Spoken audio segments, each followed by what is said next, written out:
nome é Sibeli, eu sou aluna de orientação a objetos com o professor Henrique e hoje apresentarei meu aplicativo desktop para controle de jornadas de trabalho. Eu tenho uma tabela de casos de uso bem exemplificada, porém hoje nós vamos focar no diagrama de casos de uso UML. Eu tenho dois atores, em que um é o funcionário e ele pode entrar como funcionário, fazer login com seu CPF e registrar sua entrada ou saída do trabalho. O sistema fica por conta de verificar o CPF desse funcionário e, se caso não seja cadastrado, exibir um erro de login. O gerente, que nós vamos ver mais à frente que ele é uma classe que herda a classe funcionário, ele vai entrar como gerente, consultar relatório de jornada geral ou consultar relatório de jornada individual. No nosso diagrama de classes, eu tenho a primeira classe, que é a classe ponto, em que ela tem 3 atributos: data, hora e tipo de ponto, se é ponto de entrada ou se é ponto de saída. O meu método principal, que é o str, ele retorna o ponto formatado, ou seja, ele vai retornar 2025/10/06 8 e 12, no caso data e horário de entrada ou de saída. A classe funcionário, ela vai ter 3 atributos também, de nome, CPF e pontos. Os pontos, ele é uma lista de objetos ponto associados ao funcionário. E ele vai ter o principal método de registrar ponto, ele vai criar e salvar um novo ponto, entrada ou saída.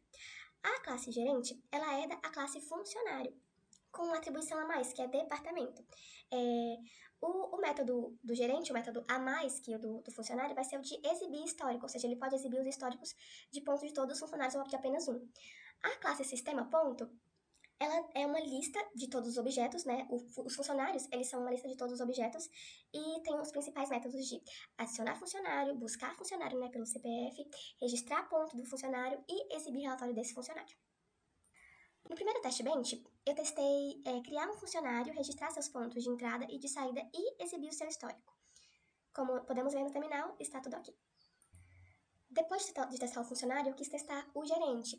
Criei um gerente, registrei seu ponto de entrada e de saída e exibi seu histórico da mesma forma. Então, eu pude observar que a minha herança estava funcionando corretamente. No primeiro teste bench do sistema, eu importei todas as minhas classes e criei um funcionário e um gerente e registrei pontos de entrada e saída para os dois. Na minha segunda versão desse teste, além dessas funções do sistema 1.0, eu adicionei exibir o histórico, como podemos ver executado aqui nessa parte.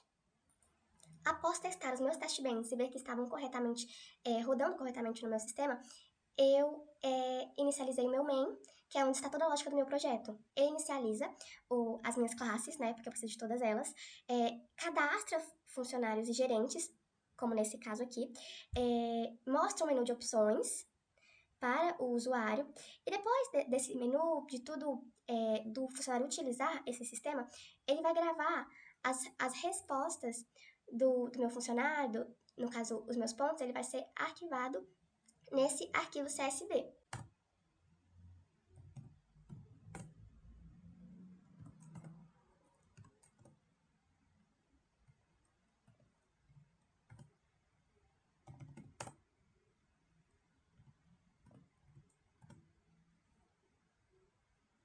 Aqui temos o histórico de Maria, que foi a única que marcou o ponto até o momento, e os outros funcionários ficam como nenhum ponto registrado até o momento.